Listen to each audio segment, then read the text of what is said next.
Tasmat yuddhasva bharata. Tasmad Okay, Aparna.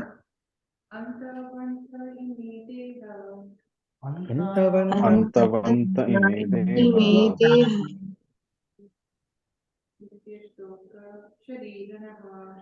Nitya Shokta Sharirina.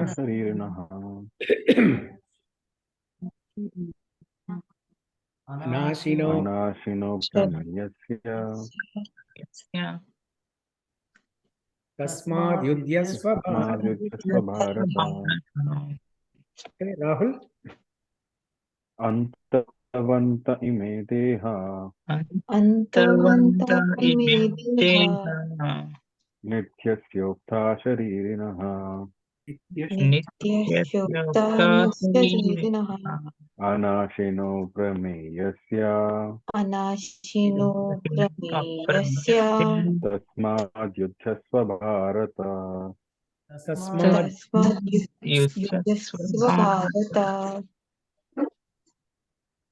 Okay, Venugopal. Antavanta ime deha Antavanta imedeha Nityasyokta saririnaha Nityasyokta sharirinaha Anashino aprameyasya Anashino prameyasya Tasmad yudyasva bharata. Tasmad yudhyasva bharata. Okay, Swati. Antavanta imedeha Antavanta imedeha nitya shokta sharirinaha Nityasyokta sharirinaha anani sino prameyasya Anashino prameyasya tasmad yudhyasva bharata. Tasmad. Tasmad yudhyasva bharata. Okay, Naresh Prabhu. Prabhu, I don't have it on the screen. Okay, can you see this now? Am I not sharing? Okay, let me share.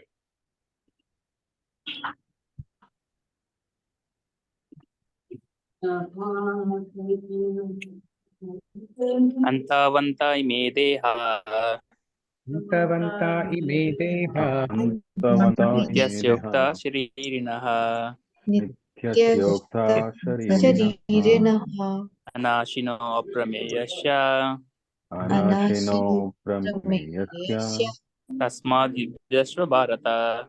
Tasmad. Tasmad yudhyasva bharata. Okay, Veena Nath. Antavanta ime deha Antavanta imedeha nityasyokta sharirinaha Nityasyokta sharirinaha anasino aprameyasya Anashino prameyasya tasmad yudyasva bharata. Tasmad yudhyasva bharata.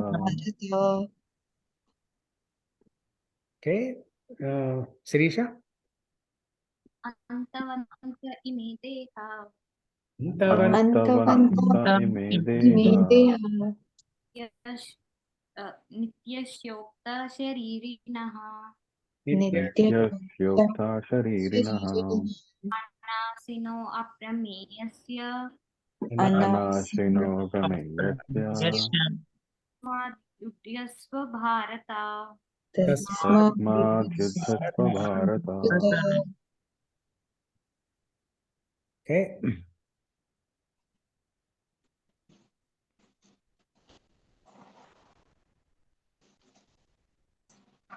Purport.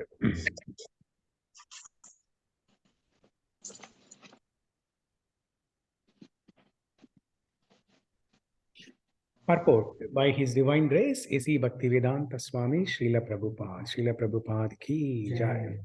The body is perishable by nature. It may perish immediately or it may do so after 100 years. It is a question of time only. There is no chance of maintaining it indefinitely. But the spirit soul is so minute that it cannot even be seen by an enemy, to say nothing of being killed.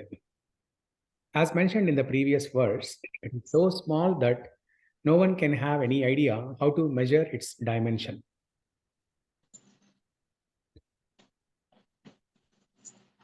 So from both viewpoints, there is no cause of lamentation, because the living entity, as he cannot be killed, nor can the material body be saved for any length of time or permanently protected.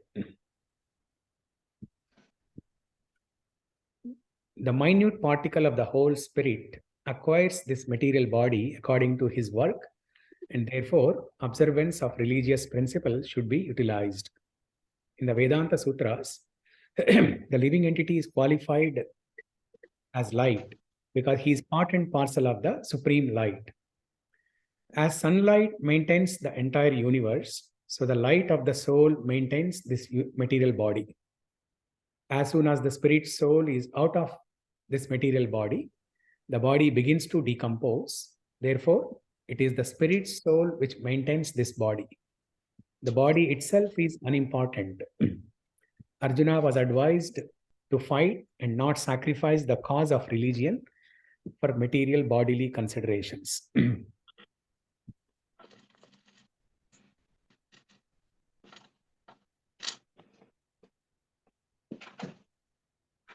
So Krishna is further explaining the characteristics of the soul.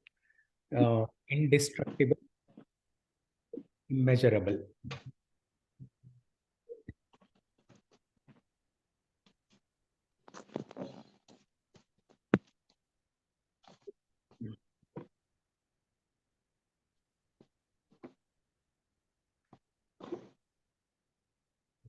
Yeah, indestructible and immeasurable. So, yeah, indestructible, we discussed last week also. I mean, in the last class also. Soul is indestructible and imperishable. And here, immeasurable. So, in the previous verse, we discussed in the purport, Prabhupada referred to some shloka from Mundaka Upanishad, where the size of the soul is mentioned. The size of the soul is mentioned in that Upanishad as 1/10,000th of the tip of the hair. So you take the tip of the hair, cut into 100 pieces, and you take each of those pieces and again cut into 100 pieces. That is the size of the soul. But here, Krishna is saying it is immeasurable. Aprameya. Aprameya means immeasurable. So the previous shloka, some size is given, but here it is saying immeasurable. So how do we understand this? Is it the size of the soul actually 1/10,000th the size of the tip of the hair, or we can't measure the size of the soul?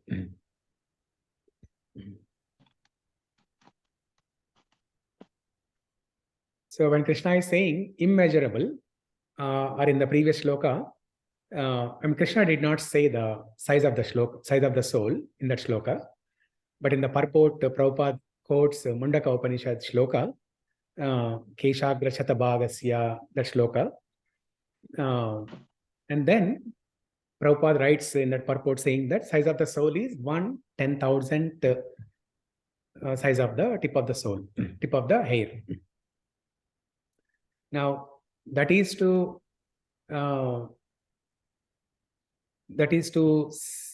describe the size of the soul metaphorically.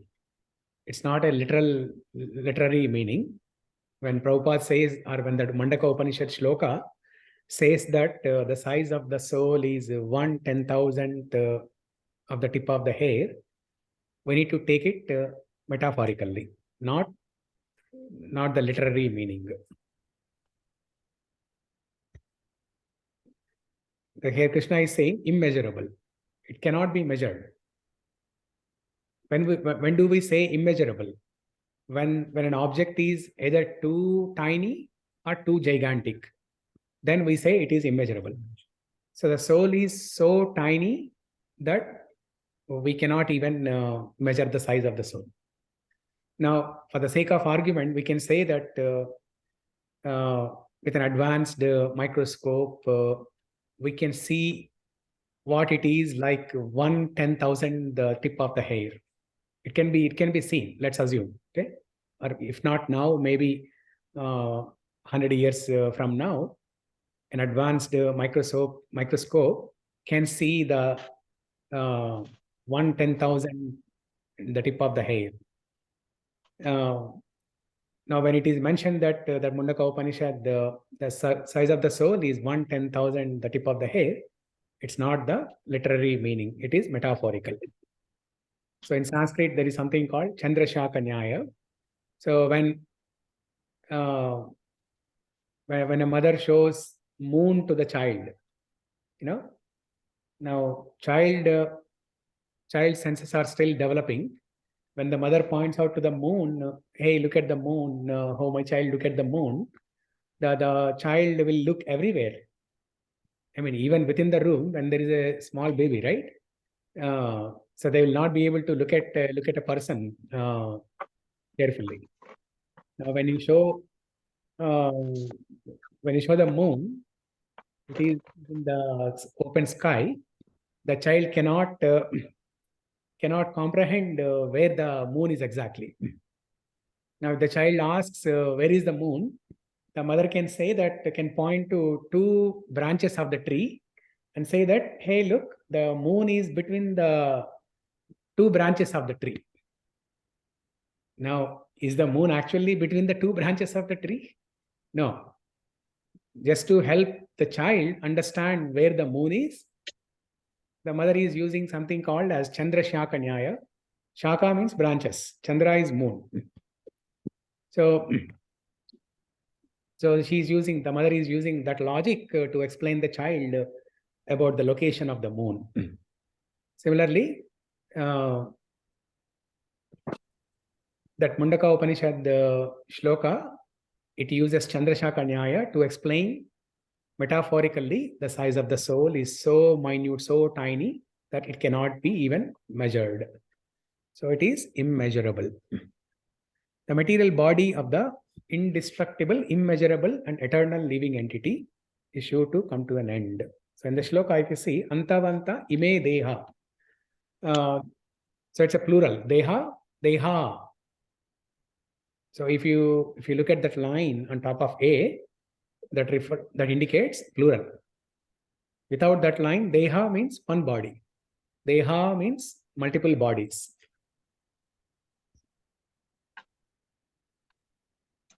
And even the soul is also referred to herein using plural. The second line, sharirinaha. Sharirina means one that occupies the body. Sharira is body, and sharirina means one that occupies the body. And sharirinaha means multiple. Plural usage for the soul. That means Krishna is referring to multiple, all the people, all the bodies and all the souls. Antavanta ime deha nityashokta sharirinaha.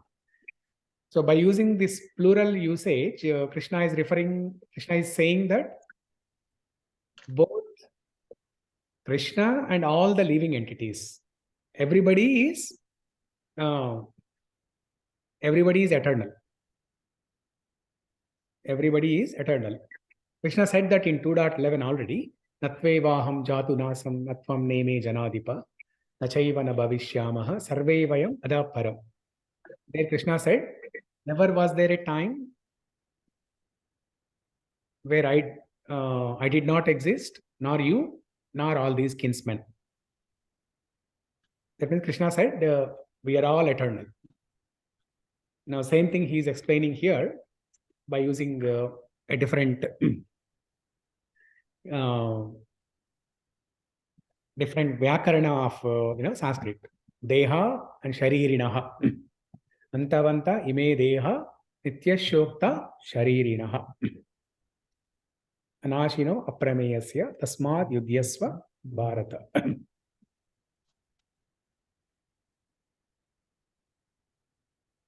So since the soul is so minute, it cannot be destroyed.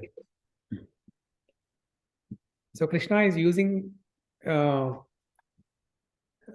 shloka to encourage Arjuna to fight, and he's putting an argument with 2 points here. Krishna is putting an argument to Arjuna with 2 points.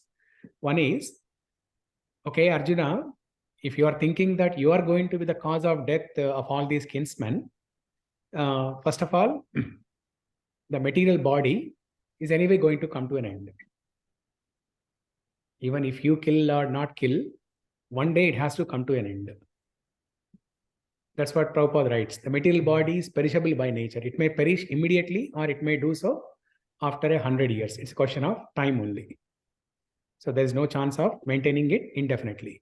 So Krishna's argument to Arjuna is, Arjuna, if you are thinking that if you are thinking that you are going to be the cause of death of these kinsmen, and you are identifying all of these people with their bodies, the body anyway has to come to an end one day or the other. Now or later, the body has to come to an end at all. So from that perspective, you don't have anything to lament about the body. So get up and fight. And the second argument Krishna is putting is, and even if you think that they are not the bodies but eternal souls, still you have nothing to lament. So get up and fight. So the material body has an end, but eternal soul does not have an end. So from both perspectives, you have nothing to lament. So get up and fight.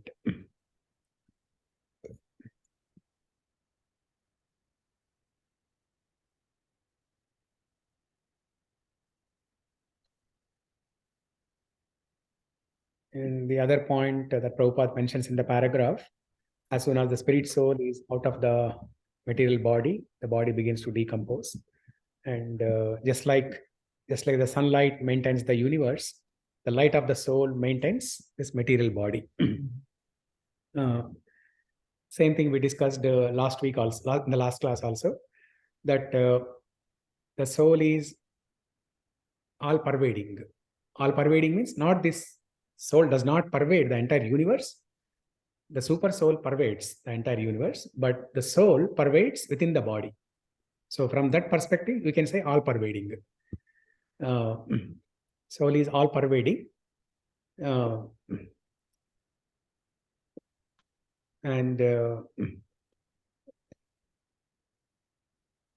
we also discussed the indestructible concept, right? Why soul, what makes the soul indestructible? Because the soul is all pervading, nothing can pervade the soul. For any external object to destroy something, that external object has to enter the body and pervade. And we discussed about the bullet and or a sword or something like that. For the sword or bullet, it has to enter the body and then pervade. Then the body will be destroyed. And nothing can pervade the soul because the soul is pervading everything. So from that point of view, the soul is considered to be indestructible. So Prabhupada writes here, the soul, just like the sunlight maintains the entire universe, sunlight, how it pervades the entire universe, the soul maintains the entire body. Soul pervades the entire body and maintains it. As soon as the spirit soul is out of the body begins to decompose. If all the entities are the same soul, same size, same quality, then why is the energy different?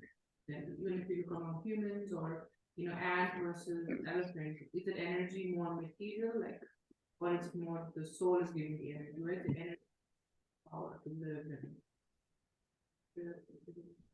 and No, the soul that is present in the body of an ant is same as the soul that is present in our bodies, in the human bodies. It has the same potential, but that potential is covered, is conditioned, and that conditioning is exhibited by the senses and body of the ant or human body. So now if you consider the living entities in the heavenly planets, their potential, I mean the bodily potential is much higher than us. But the soul potential is same. Potential of the soul in the heavenly planets, earthly planets, and within the earthly planet, human beings, ants, insects, reptiles, everything is same.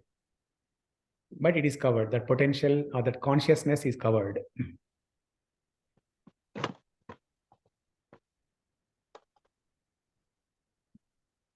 Okay, I need to get a charger for my MacBook. Okay, while I go upstairs and get the charger, let's read the next shloka.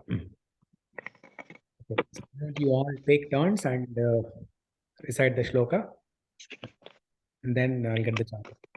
Okay, Ashok, why don't you start? Sure. Yeah.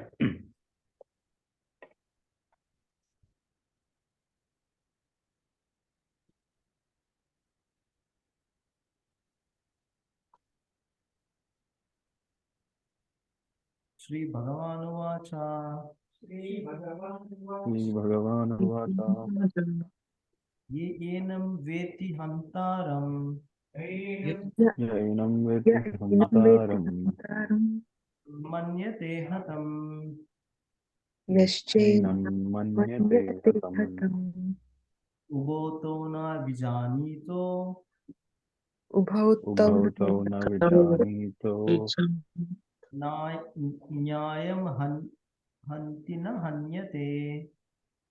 नायं हन्ति न हन्यते Ya enam veti hantaram. Ya enam यैनं veti वेत्ति हन्तारम् Nischenam manyate hatam. Yaschenam manyate hatam. Manyate hatam. Uboto vijanito. Nayam उभौ तौ न विजानीतो Nyayam hanti na hanyate. नायं हन्ति न हन्यते Rahul Prabhu, can you go, Prabhuji? या य एनं वेत्ति हन्तारम्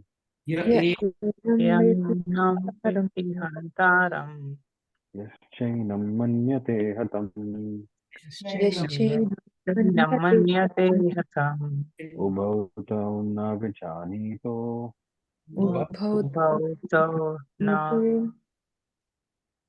नायं हन्ति न हन्यते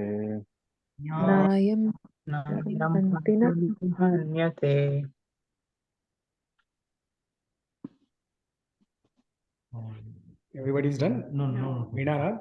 No. Yeah, Vinarad Prabhuji, can you go, Prabhuji? Ya enam veti hantaram. य एनं वेत्ति हन्तारम् Yaschenam manyate hatam. यश्चैनं मन्यते हतम् Ubhau tau na vijanito. उभौ तौ न विजानीतो Nayam hanti na hanyate. नायं हन्ति न हन्यते Okay, Sirisha?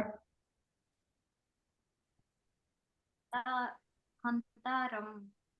Yainam य एनं वेत्ति हन्तारम् Enam manyate hatam. यश्चैनं मन्यते हतम् न विजयन्तो उभौ भौतौ न विजानीतो हन्ति न हन्यते नायं नायं हन्ति न हन्यते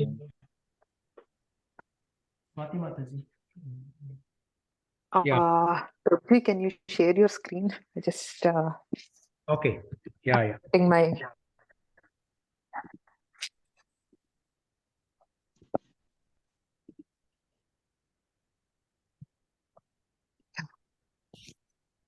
Okay, Swati, go ahead. य एनं विति हन्तारम् य एनं वेति हन्तारम् यश्चैनं मन्यते हतम् यश्चैनं मन्यते हतम् उभौ तौ न विजानीतो Bhautau. भवतो न विजानीतो न्यायं हन्ता न हन्यते नायं हन्ति न हन्यते Okay, Madhuri. yeah. Yes, Prithvi.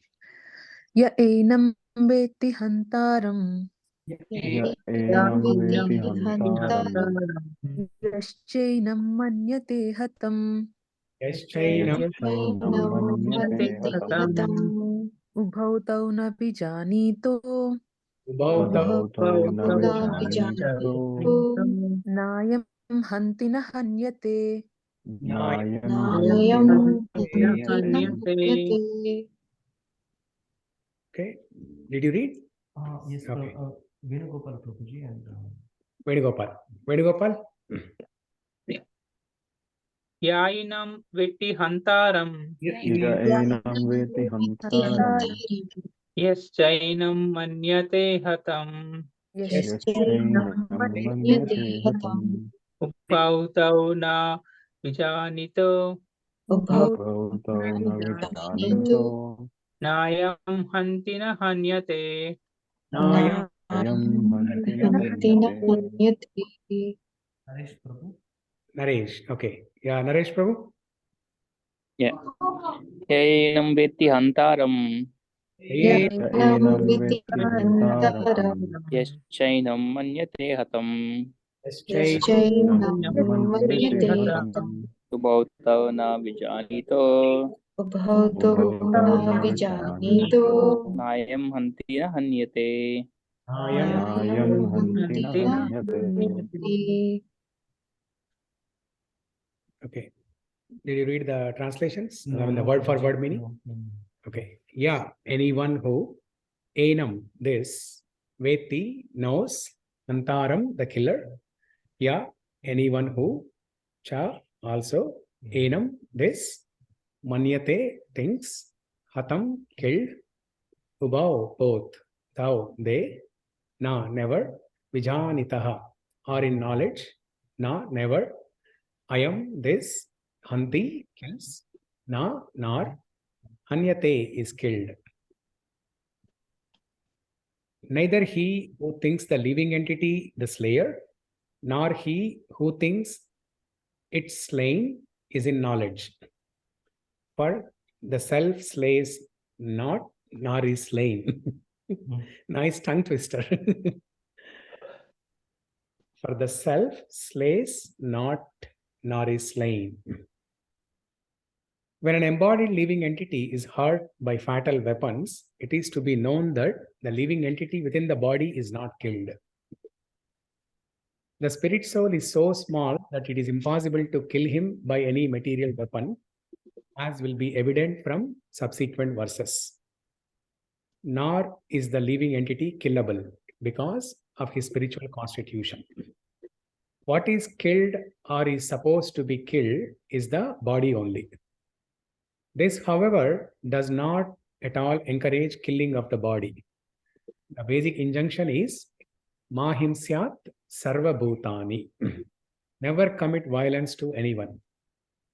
Nor does understanding that the living entity is not killed encourage animal slaughter. Killing the body of anyone without authority is abominable and is punishable by the law of the state as well as by the law of the Lord. Arjuna, however, is being engaged in killing for the principle of religion and not whimsically.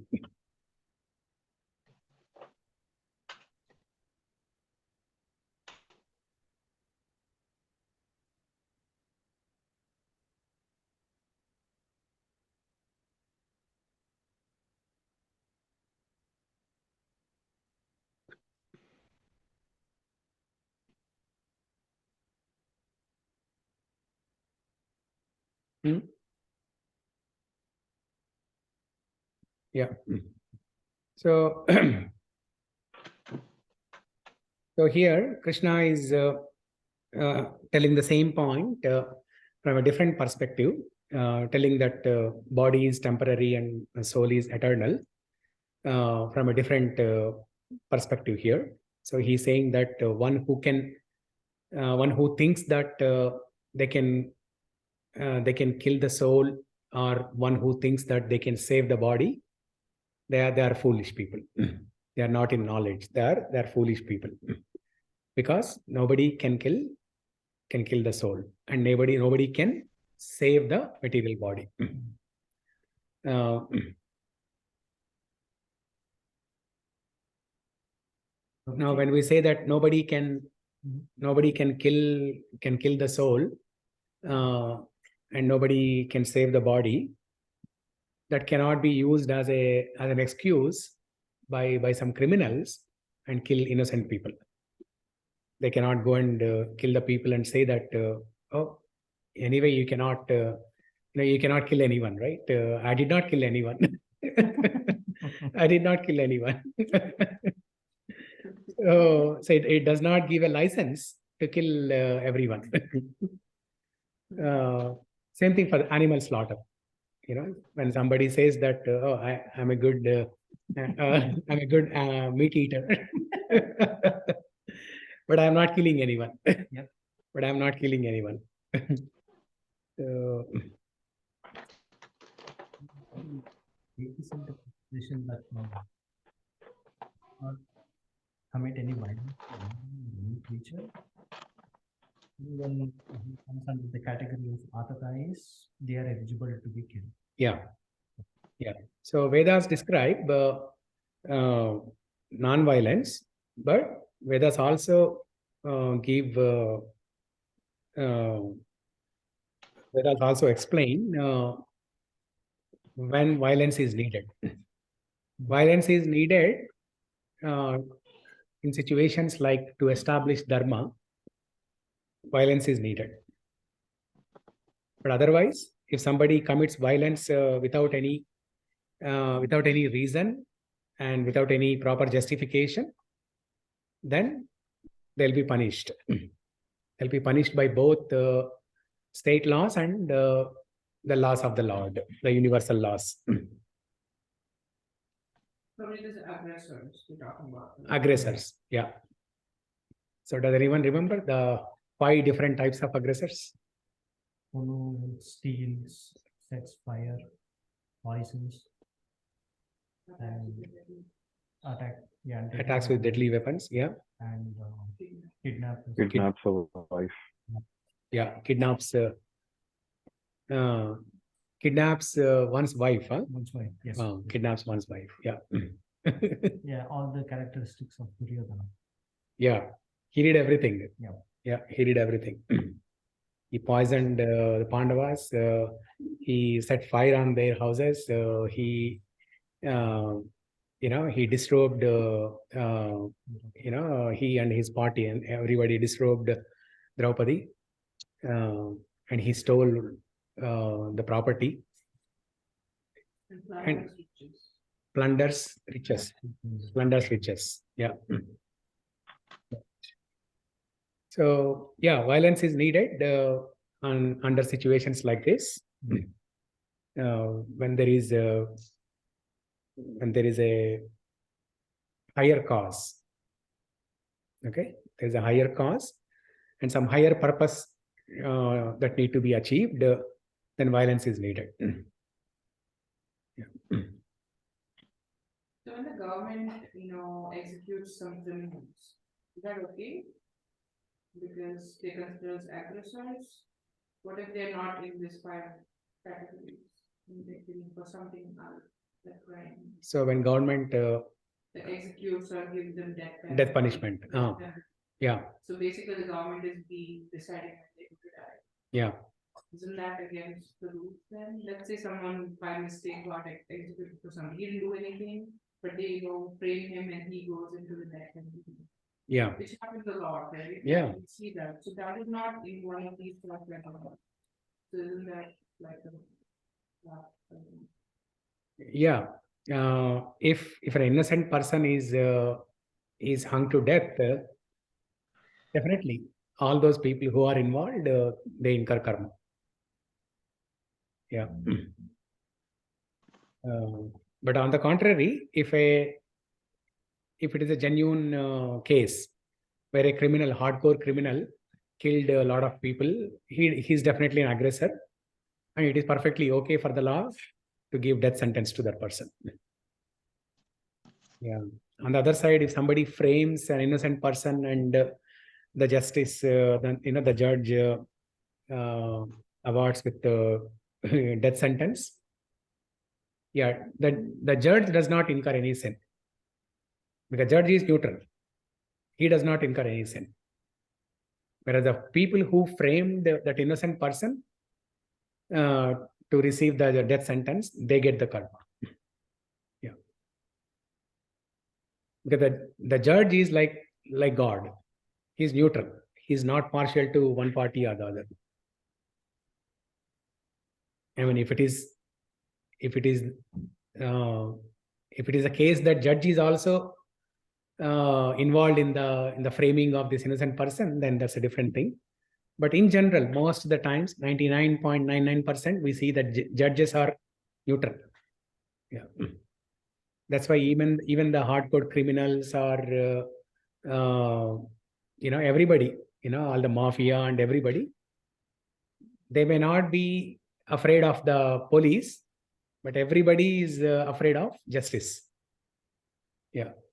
They have not seen the judge, but everybody is, is afraid of the judge. Yeah. Okay. The next one, 2.20. Na jhayate mriyate va kadachin. न जायते म्रियते वा कदाचन नायं भूत्वा भविता वा न भूयः. नायं भूत्वा भविता वा न भूयः. अजो नित्या शाश्वतोऽयं पुराणो. अजो नित्यशाश्वतोऽयं पुराणो. हन्यते हन्यमाने शरीरे. हन्यते हन्यमाने शरीरे.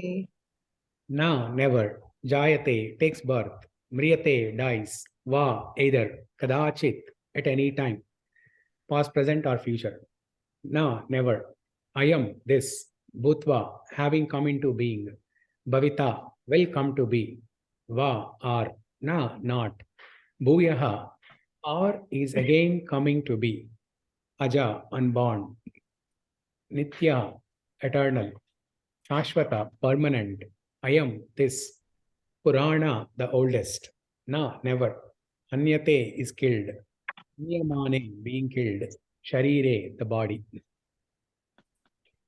For the soul, there is neither birth nor death at any time. He has not come into being, does not come into being, and will not come into being. He is unborn, eternal, ever existing, and primeval. He is not slain when the body is slain.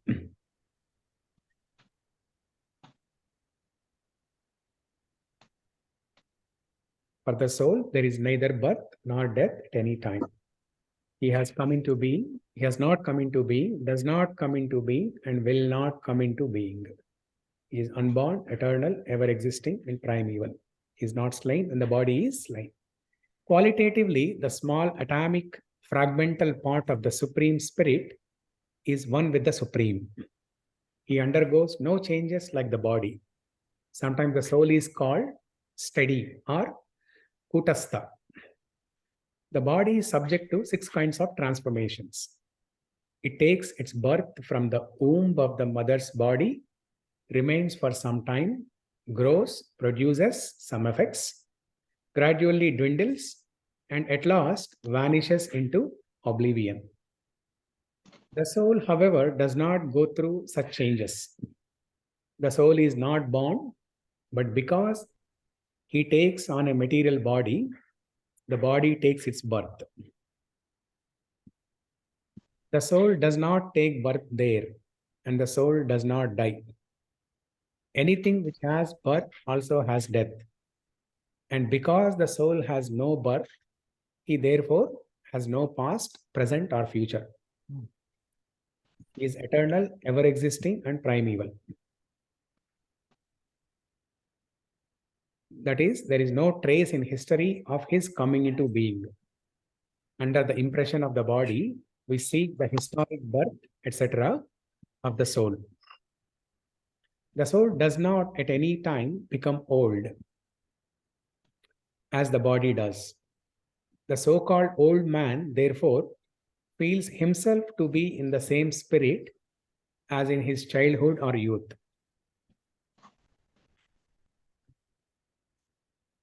The changes of the body do not affect the soul. The soul does not deteriorate like a tree, nor anything material. The soul has no byproduct either. The byproducts of the body, namely children, are also different individual souls. And owing to the body, they appear as children of a particular man. The body develops because of the soul's presence, but the soul has neither offshoots nor change. Therefore, the soul is free from 6 changes of the body.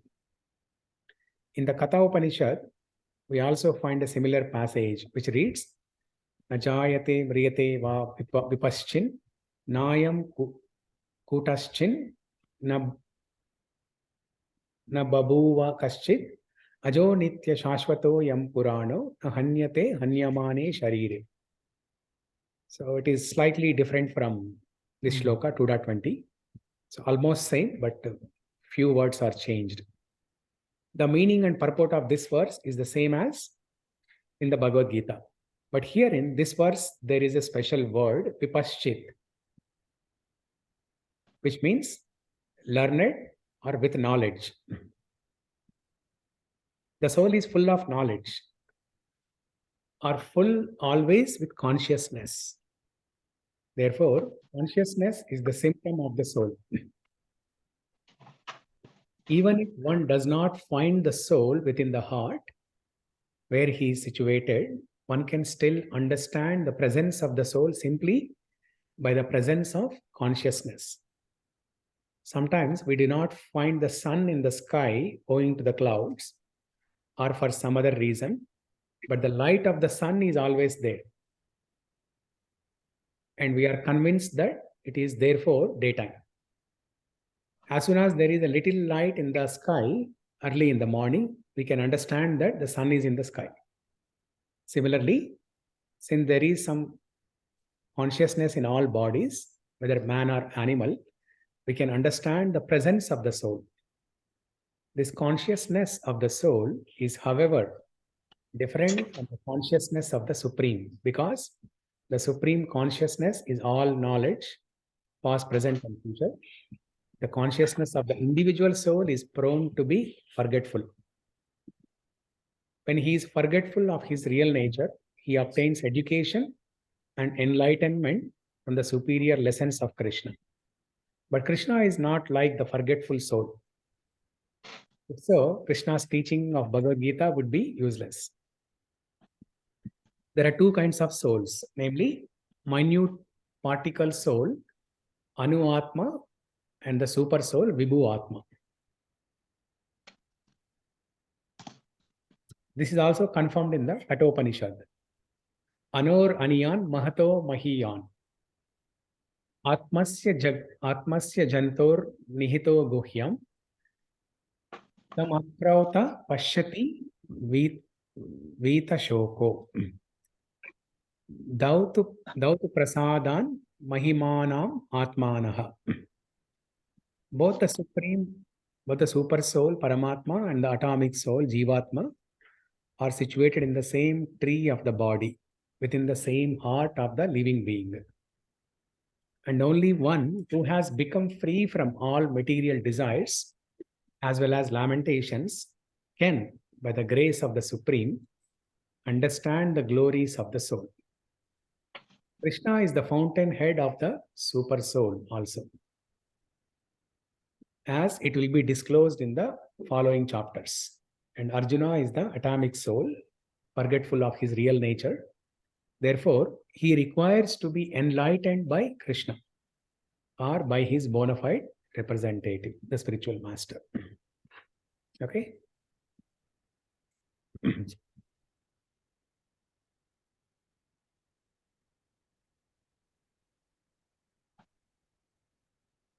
So this is one of the important popular shlokas. Najayate mriyate va kadachinnayam bhutva bhavitavana bhuyah ajo nitya shashvatoyam purano nahanyate hanyamane sharire. So when the shloka has longer lines like this, then the meter is changed. General meter is dehi nosmin yata dehe kaumaram yavanam jara tada dehantara praptis dhiras tatrana muhyati.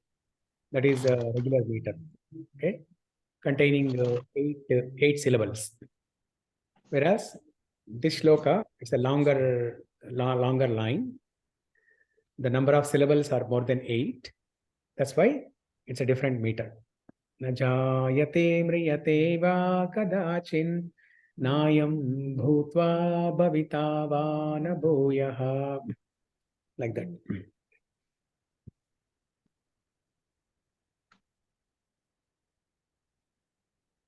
This Kathopanishad, something like I did watch a play where Nachiketa goes to Yama for Atma, and that's when Yama teaches him, and that is where this Kathopanishad comes up.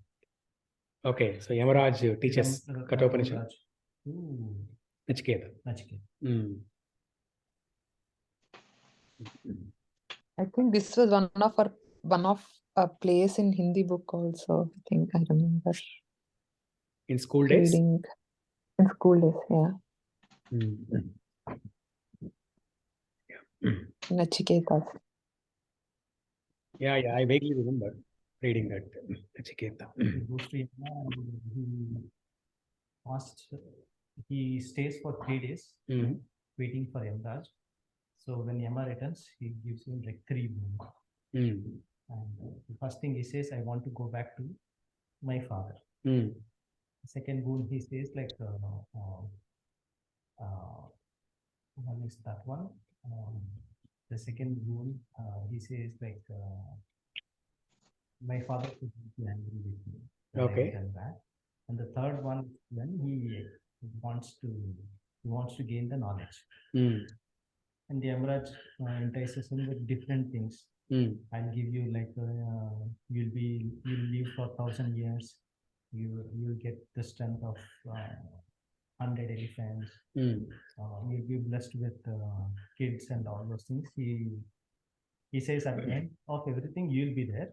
So I want the knowledge. And that is why he starts meditating knowledge. Okay. And Yamaraj, even though we all have different portray or imagination of Yamaraj, right? Like a fearful person and apparently a bad person, because he's the one who takes everybody to Narakloka. He punishes everybody. We have some different understanding and imagination of Yamaraj, but he's a good devotee of Krishna. He's one of the 12 Mahajans. There are 12 Mahajans in the history. Among those, Yamaraj is one of them.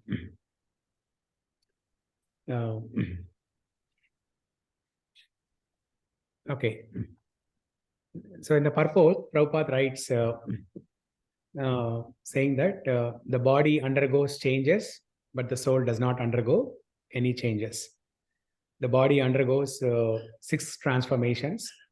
The body takes birth and then takes birth in the mother's womb, and then it remains there for some time. And then once the child comes out of the womb, it starts growing, and then it produces, while the body is growing, it produces offspring like children, and then it dwindles, and finally the body dies. Six transformations. Whereas the soul does not undergo any of these changes, but soul also undergoes 3 different states. Similar to the 6 transformations of the body, the soul undergoes 3 different states. The 3 different states are the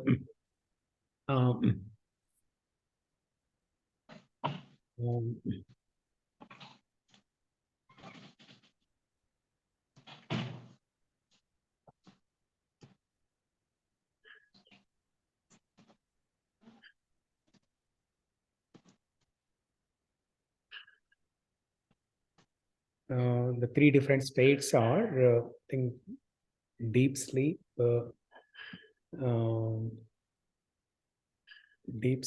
half sleep, and fully awakened.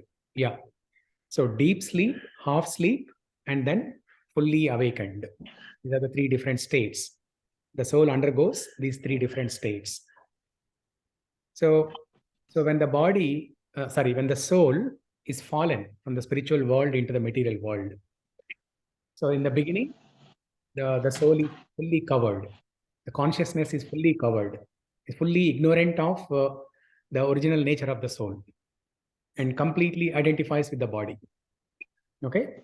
So that time, that state is called deep sleep. Deep sleep. And then as the soul transmigrates from one body to another body and eventually gets a human body, the soul starts inquiring about the absolute truth and starts gaining the knowledge. Then as the soul starts gaining knowledge, it may not achieve perfection in one life, right? So it achieves some perfection, but does not fully become aware of its true nature.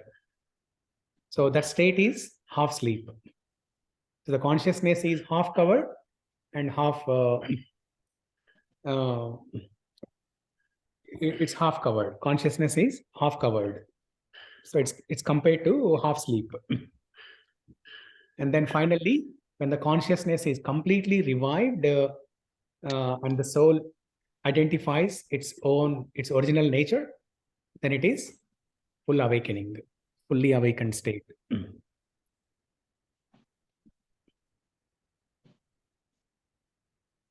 So soul by itself is pure. Soul by itself is pure, but it is conditioned. It is conditioned. In the conditioned state, the consciousness is covered. The consciousness is covered.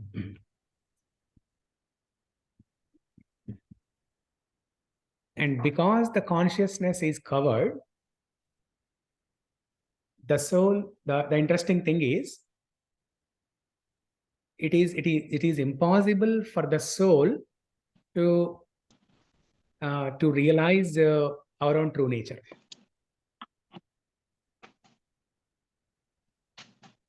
Now, let's say somebody is put into a room, dark room, that he cannot see anything, complete darkness. Okay, full complete darkness. So the person cannot see anything at all.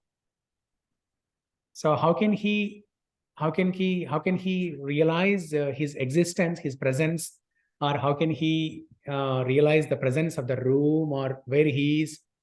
He cannot, with his own effort, he cannot realize anything unless somebody puts some light into that room. Similarly, in this paragraph also Prabhupada explains. So the soul, after several millions of lifetimes, I think in the last paragraph, By the grace of the Lord. Yeah. By the grace of the Supreme, can understand the glories of the soul. Okay.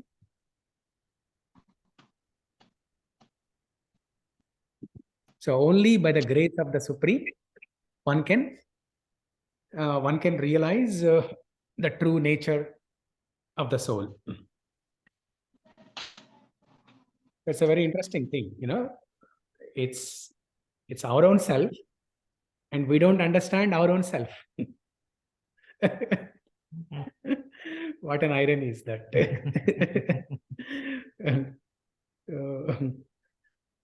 This is the real identity crisis. Now, in the today's society, we see different kinds of identity crisis. So on social media, and, we see a lot of different kinds of identity crisis. But this is the real identity crisis. So we cannot realize our own true self unless the Supreme Lord shows mercy.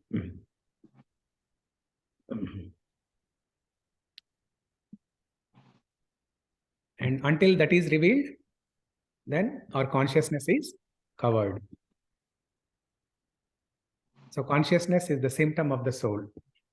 And how is that consciousness exhibited? When do we say there is consciousness? Or what are the three functions of the consciousness?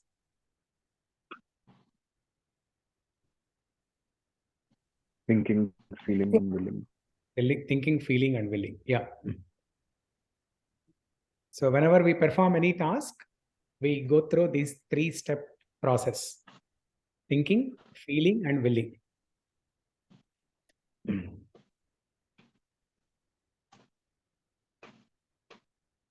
So right now, Ashok is in this process of thinking, feeling, and willing to go to Dallas, to move, to relocate to Dallas.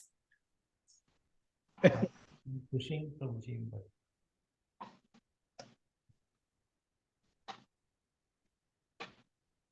we get something next year on. Yeah. You are in the first stage, thinking. You're thinking stage. Thinking stage. Yeah. But willing, I'm not sure. Yeah. So when the second stage happens, eventually the third stage also will happen. So yeah, whenever we perform any action, much before the action is performed, these three things happen. And for some actions, the first two stages, thinking and feeling, they happen only within a short period of time.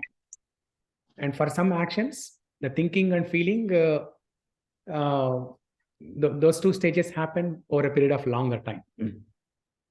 Yeah, it all depends on the type of the task that you're dealing with, and the capacity the person has, different things. But for any action, these are the three things: thinking, feeling, and willing. So wherever we see these three faculties operating, that means there is consciousness. And wherever there is consciousness, that means there is soul.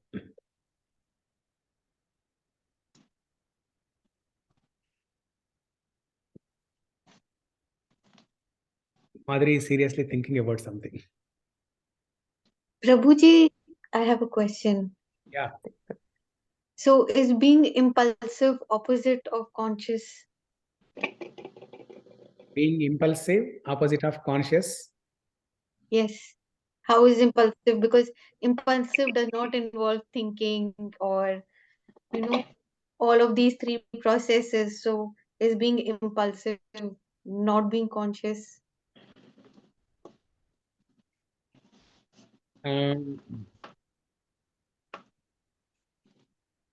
I think I'll have I have a point to add, Prabhuji.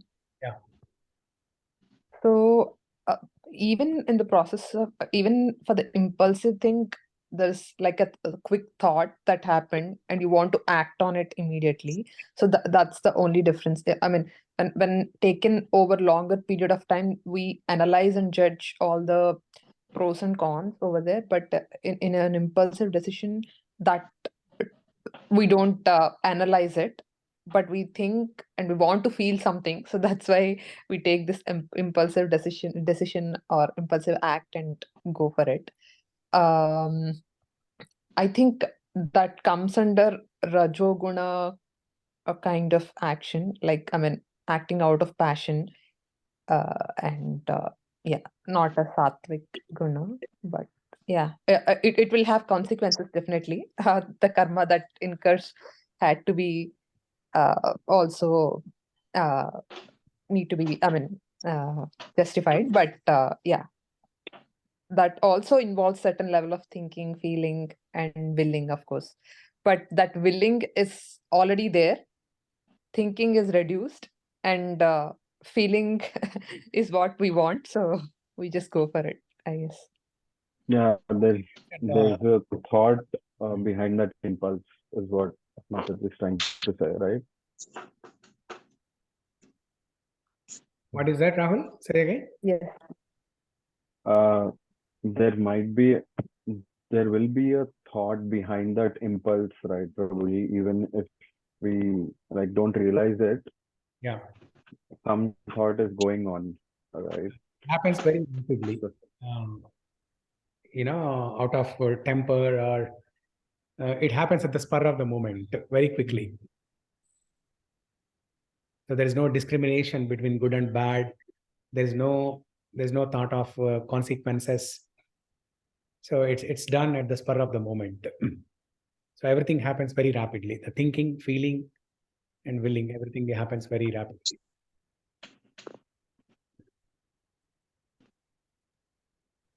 So could that be in a different state of our soul in this state of not being fully aware? I don't think it would be deep sleep, but I don't know if that means another state, but it's definitely not being fully aware. Yeah, it's in deep sleep. If somebody is acting with impulse, behavior, right? So definitely they are in the mode of passion, and that mode is not conducive for spiritual progress. So they're totally identifying with body. They're not. And that means it's deep sleep or half sleep, because deep sleep is sometimes rejuvenating and sometimes helping us being creative. So No. why is sleep not seeing in a good light? No. The deep sleep is for the body. Deep sleep is good for the body, not for the soul. Not for the soul. Yeah, deep sleep, it helps the body, not the soul. I think by deep sleep, Prabhuji means like animals. If our soul is in an animal or something, we don't incur any karma or anything. It's just we cannot even think about what we are doing. It's just like our body allows certain functions and we do it, like eating, sleeping, mating, and yeah, just existing probably. Yeah. So maybe Krishna might have forgotten adding another sloka. Soul never sleeps. Soul sleeps, means we are going to transmigrate. Yeah. Prabhuji, I had another question. Yeah. Here it says that the soul does not have children or any of, but are we related? Because if we are born in the same family and if we have karmas attached to each other, then somewhere there is a connection, correct? That we are taking from one janm to the other, that we have to sort of what we have in this present state is probably something that we bought from our last thing, but we are interrelated. Yeah. But we are not offsprings. We are not in some way connected, but we are not. Yeah, we are all connected. Even eternally, we are all connected. because we are all part and parcel of Krishna. So we are all children of Krishna. Krishna is the Supreme Father and we are all his children. So that is our eternal connection. It is there already. And But as a family, when we are born as a family, then we have a different level of connection from the past. yeah, definitely. It is a joint karma from the past life. So all the family members or the friends or all the members of this group here, we all have some joint karma from the past lives. So the first thing is we all have eternal connection with Krishna. And that which essentially translates to the point that we all have connection. All the souls, we are all connected. We are all children of Krishna. We are all connected. That is our eternal connection. And that connection is manifested throughout lifetimes in various ways. I'm thankful for this one karma, Prabhuji. The karma that brought us all together. Yeah. We should be thankful to our whatever past karma that we all have, the joint karma we all have from previous lives. Yes. Not that I regret my parents or anything, but this one is additional bonus. Yeah. Maybe all of us were soldiers under your lead, Prabhuji. You may be our captain or our Senadipati. We all might be the soldiers.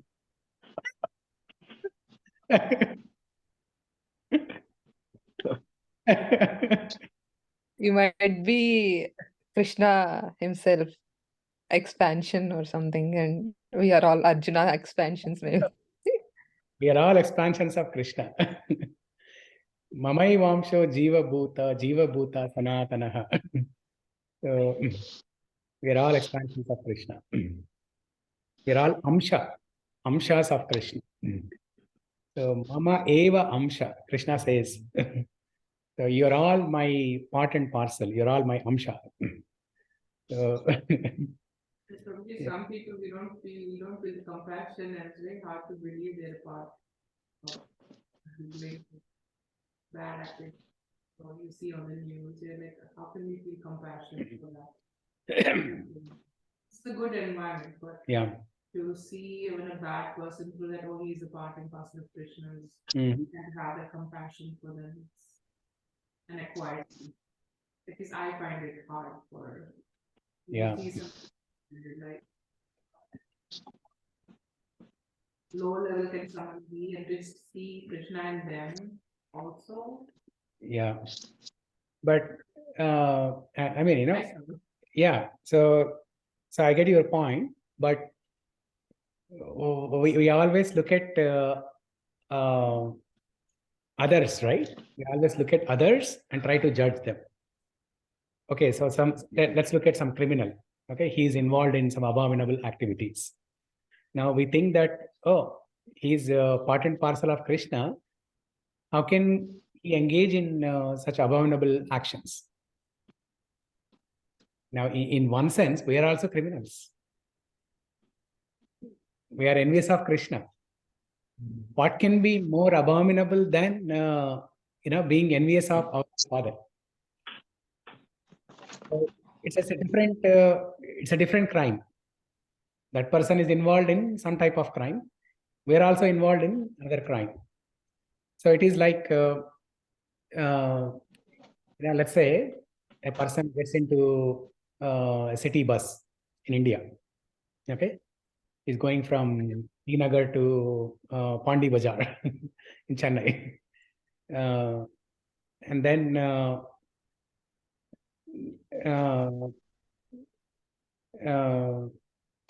on the city bus there are some instructions written, right? These seats are only for ladies, no smoking, like that.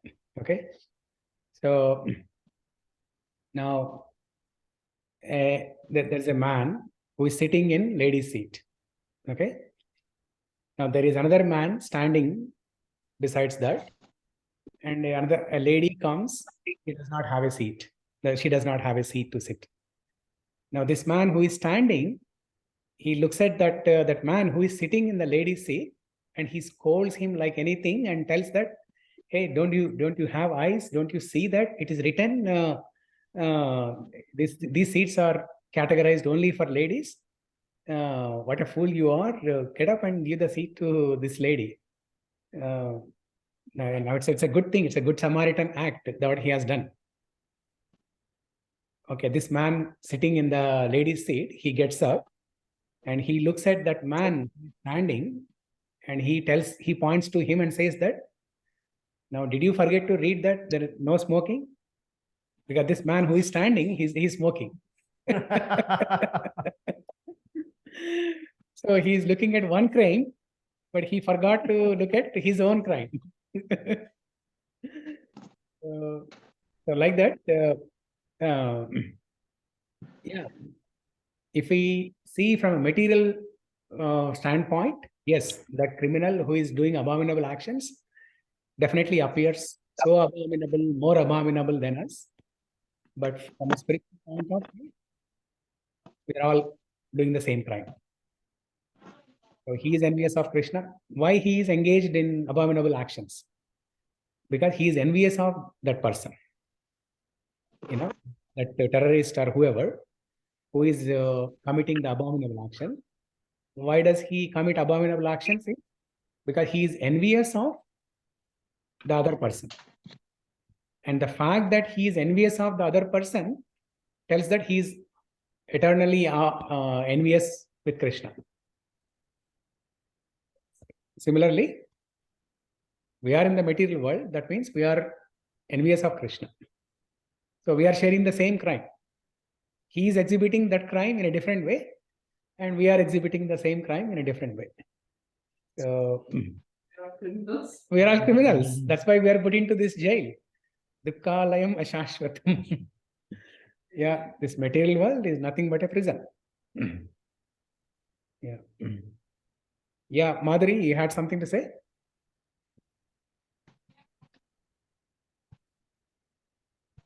I have a question, Prabhuji. Yeah. I don't know how to say this, but I am envious of Radharani, Prabhuji. More envious of her because she's so lovable. She's loved by Krishna himself, right? Yeah. So it's a good thing. I am competitive, very competitive. So I want to be at that stage, but sometimes I think of it at least, and then of course, I understand that I'm not even like millionth time or more even like deserving of it, but yeah, so how to deal with that kind of jealousy as well, like jealous of Krishna or jealous of like Radharani and Krishna's love or something like that? Yeah. So there are two things to it, right? One is you are jealous of Radharani means you are jealous of Krishna also. Okay. If we are jealous of somebody, that means we are jealous of Krishna. Okay. Whether in the material world or spiritual world, if we are jealous of somebody, that means we are actually envious or jealous of Krishna. Okay. That is why we are put in this world. That's why we are put in this world. Is that why we are put in this world? So now the second thing is you are thinking like the Ashtasakis of Krishna. When you said you are envious of Radharani, the Ashtasakis of Krishna also they are envious of each other. In the spiritual world, the enviousness, anger, all these things are also there to enhance the rasa in the relationship with Krishna. So to be more competent than other Sakis, so that I can serve better than other Sakis. I can serve Krishna better than Lalita or Vishaka, you know. And Radharani, she herself gets angry or jealous of other Sakhis. When Krishna tries to play with other Sakhis, Radharani gets angry and jealous. And vice versa. Other Sakhis also get jealous and anger. So what you are telling now is similar to what the Ashtasakhis exhibit in spiritual world. So you, in one sense, you're thinking perfectly. Yeah. Yeah. Yeah. So, and the best way for envious when I see exalted devotees or Mhm. they say more, Prabhupada got a chance to see Krishna. Yeah. I wish I was them. I feel jealous that they got to see. Yeah. Inimitable. Yeah. How many lifetimes I have to wait? Yeah. That's why I feel. Yeah. Yeah. Yeah. And that's One question. Yeah. Prabhu, in relation to the previous sentence, what you mentioned, Yeah. I mean, as I hear these classes, I understand what is wrong and what is correct up to some extent. But Okay. people like you and all, clearly which one is wrong and which one is correct. But when you look at the society, there are many things which are going in the wrong direction. So does it not generate any anger? So does it not generate any anger? Yeah. So some, especially for the advanced people, like you, Prabhu, something. No, forget So about what is the yeah, not me, but let's say some elevated soul. Okay. Yeah. I'm also still learning. Let's say some elevated soul. No, elevated souls, the advanced devotees, they do not get angry. They do not get angry. So how they look at the society? So that's what I'm trying to understand. So how do they deal with it? Yeah, how they look at the society, because they are not getting any anger, right? So it means the way they look at the society is completely different from how others look at the society and everything, right? So I'm just trying to understand that. So the elevated souls, advanced devotees, they look at enemies, friends, animals, rocks, insects, everything as same. Not only their friends, but they look at their enemies, animals, everybody as same. There is a shloka in 5th chapter, Pandita Samadarshinaha. So a person who is learned, Pandita means a person who is learned, he has Samadarshina. He looks at everybody as equal. And Krishna gives a list of things there. Who are the different things? What are the different things? This Pandita has a equal vision. He says, Krishna says, human beings, animals, Chandalas. Chandala means one who eats dogs, dog eater. So dog eater, it's an abominable action. Now looking at somebody eating dog meat, so this Pandita does not get angry, because he looks at everybody as part and parcel of Krishna. He looks at Paramatma in their heart. Even the dog eater, even the most abominable criminal, the learned person looks at the Paramatma inside that person.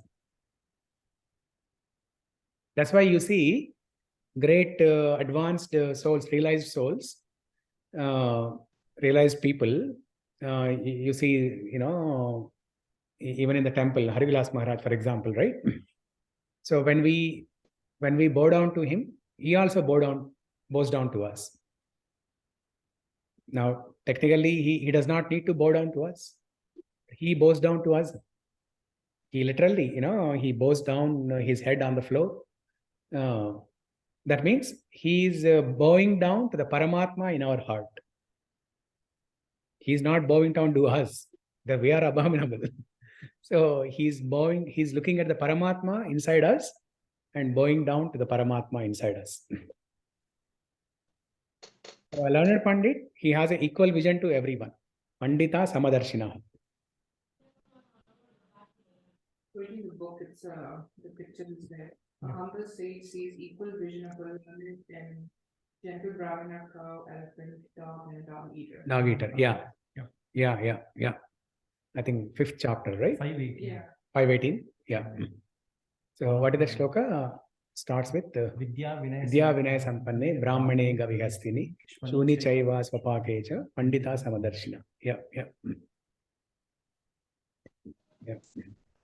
For me, even I feel the same, Prabhuji. Then I realize this is also a trick of Maya. Mm-hmm. We need to chant, get out of this Dukhalaya. Yeah. So even though so many things happen, and the moment we get angry, that means like we are losing ourselves. Yeah. It's like we are allowing something to disturb our mental peace. Yeah. So it happens, but I try to come out of it. Yeah. Yeah. So the person who suffers the most when they get angry is that person himself, not the other person. So if you are angry at someone, let's say you are angry at your wife, so you suffer the most. First of all, the bodily, the chemical changes in the body, they are very poisonous. When a person is angry, the body produces some poisonous chemicals, which are very harmful to the body itself. So your own anger is very harmful to you.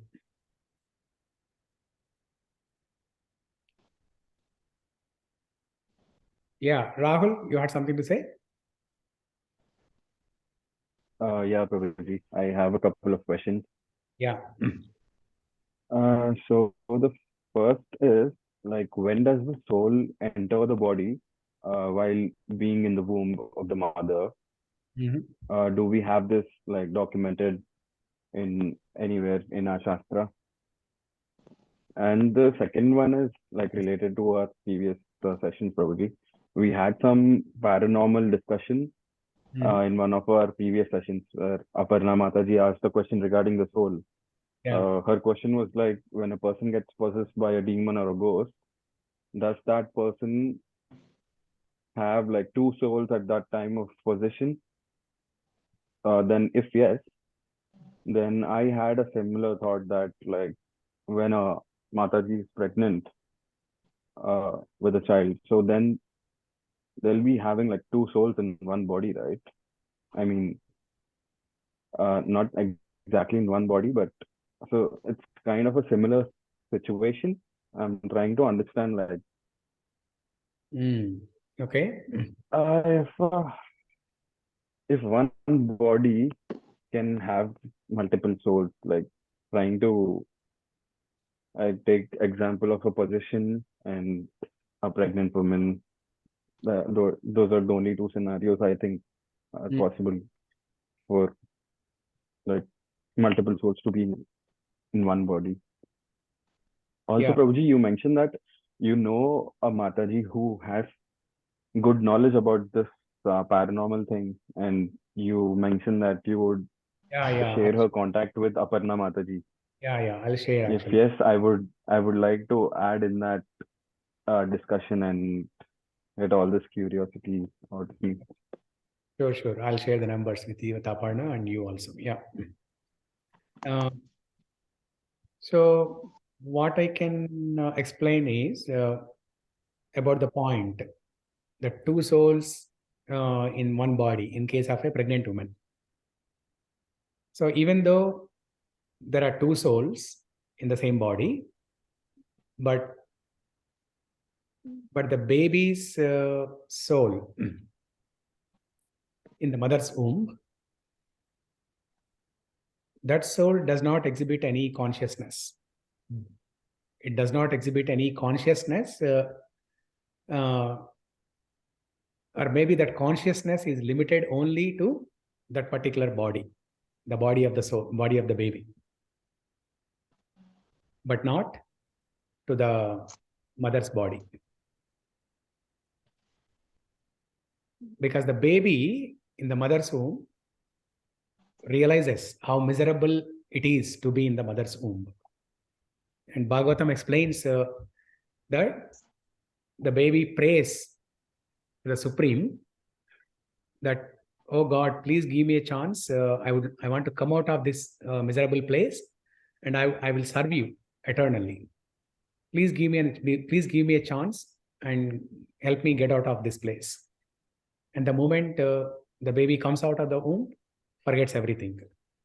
So the fact that the baby is aware of the miserable state in the mother's womb, it shows that there is consciousness, there is thinking, feeling, and willing. There is a consciousness, but that consciousness is only limited to the baby's body, not to mother's body. So it's a separate consciousness. Yeah, it's separate. Other than, okay. Yeah. And now coming to a ghost occupying someone's body. So how does that work? It's a, yeah. I guess there are in the first case there are two bodies and two souls, but I think in the second case there's just one body and the other soul is trying to occupy, kind of kabzaing, doing kabza on it. Yeah, I think that's a good point. Yeah, I think that kind of explains it. The kshetra is only one, whereas in case of pregnant lady, there are two kshetras, two playgrounds. Everyone has separate playground. There's no conflict. Whereas here, common playground, but two different people want to play two different things here, and there is a conflict. Yeah.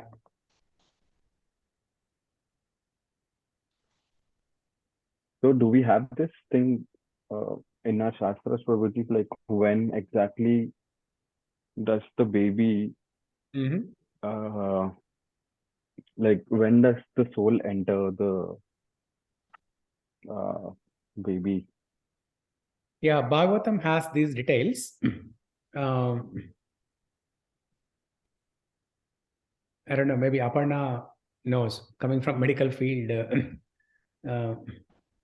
I think medically we still say once heartbeat starts, we still consider it as a fetus. So I would say that's maybe the time, because before then it's just group of cells. I would think once the heart and the organs start forming, there's a circulatory system. Maybe that's when the soul enters.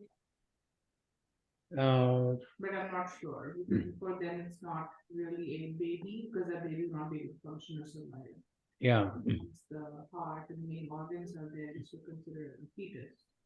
So I was thinking maybe it's that yeah. time. So Bhagavatam has these details, but my understanding is, I think at the time of conception, the moment the mother is conceived, I think that is the time the soul enters the womb.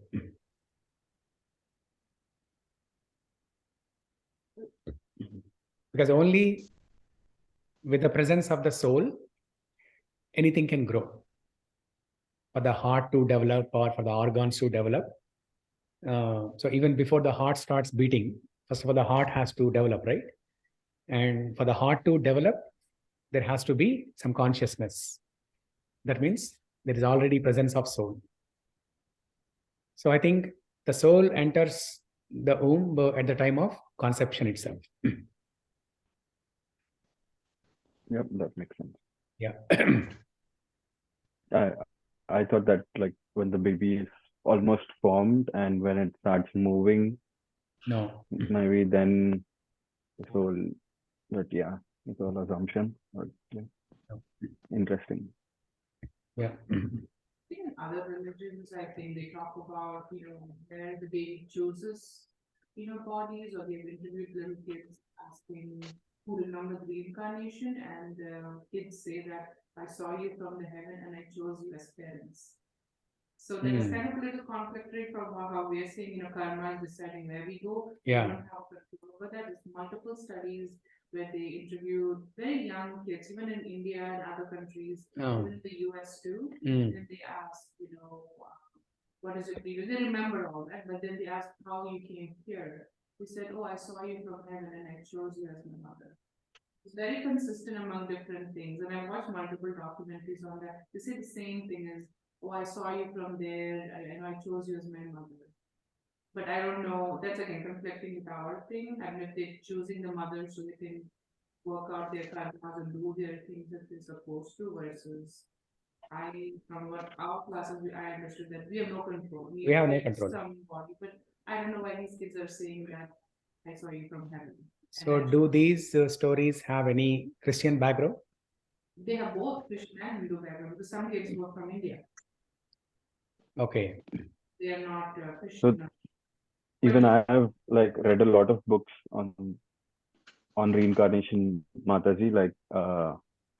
There's one case in India that's hard proof and everything.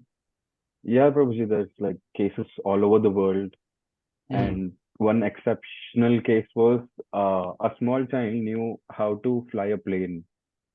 So that was, that can't be explained. And in India, the case was a small girl could locate some other city, a house, exact house, and could name her husband, her children, but she was a small kid. Past life memories, that is past life memory. There are some limited number of cases, proven cases, but this is the first time I'm hearing where they interviewed a child and then they said, oh, I saw you from heaven and then I chose you. No, definitely. Actually, Mataji's voice is not audible, Prabhuji. What was Mataji's point? So she said that she saw some documentaries wherein some children, when they were interviewed, they told that they saw, they were asked, first of all, how did you come here? And then they said, oh, I saw you. They told to their mother saying that, I saw you from heaven and I chose you. Okay. I chose you to be my mother. Okay. Yeah. Which cannot be true. Which cannot be true. Yeah. Because we can't choose. We can't choose our parents. Yeah. Saying that. And there's not one case, it was multiple cases. They say, I saw you from heaven, I knew who you were, and I chose you. Or they were talking about the previous pregnancies the mother had. The one child was doing, you had a daughter before, and they unfortunately it had miscarried. Oh, I saw this other child in heaven. Mother was mind blown because she had never told about this. It's actually a movie to the story I'm talking about. It's actually because child had a rebirth, he was almost dying, and they came back. And after he came back, he's been seeing all these people in heaven, and this miscarried child and all these things. So the divine power. Okay. I don't know. I mean, there's no scientific evidence, but multiple children report. Yeah. That they choose bodies. My mother also used to say so the reason you chose us, we didn't choose you. You chose to keep on, so don't complain. Yeah. But that's it's not only humans, right, Prabhuji? A soul might be interested, I want to be an elephant in this lifetime, so I choose to go to an elephant's home. So there'll be millions and millions of combinations, 84 million species, 8.4 million species. Yeah, that much choice is too much choice. Now the soul cannot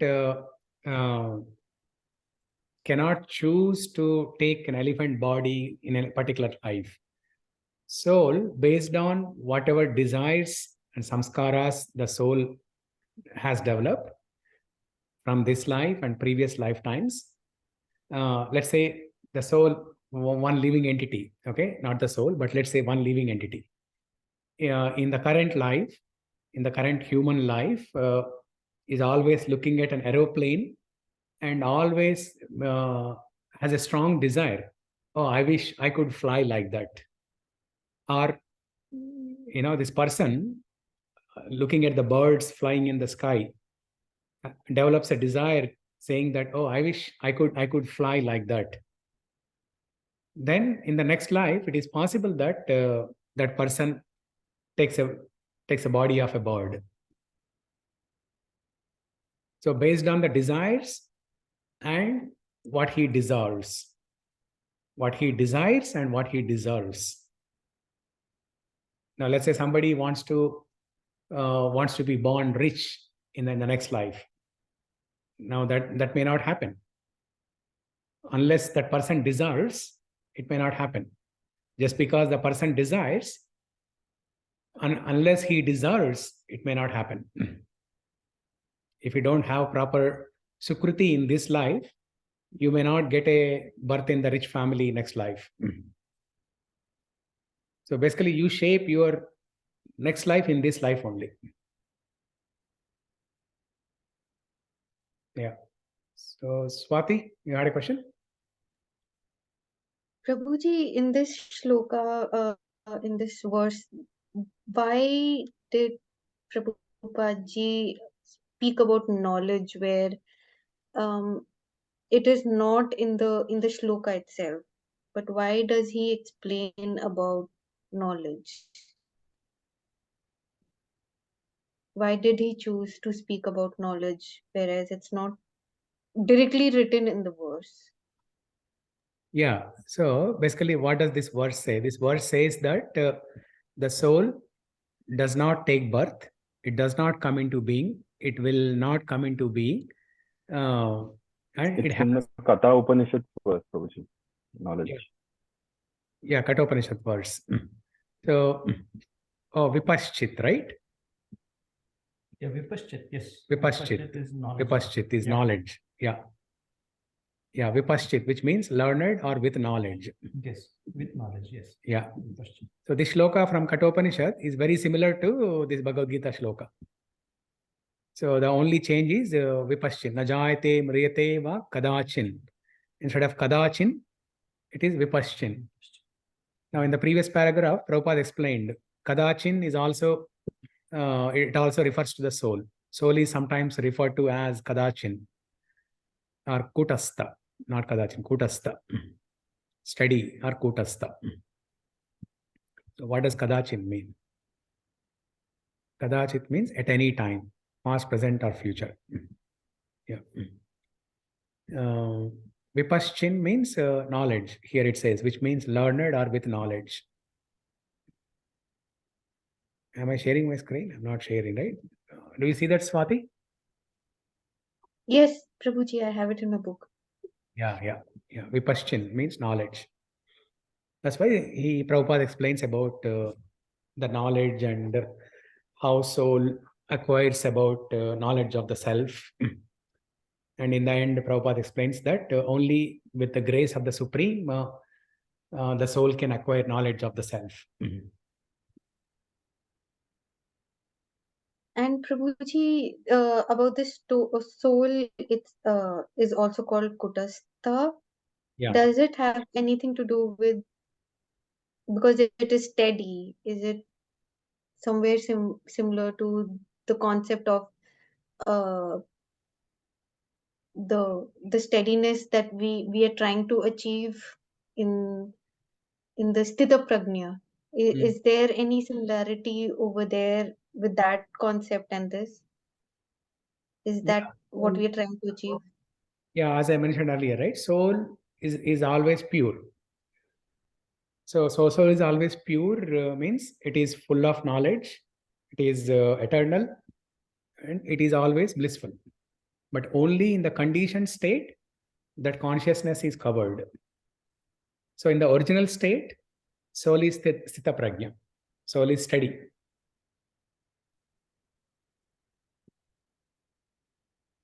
That's why Prabhupada said, Kutastha means study.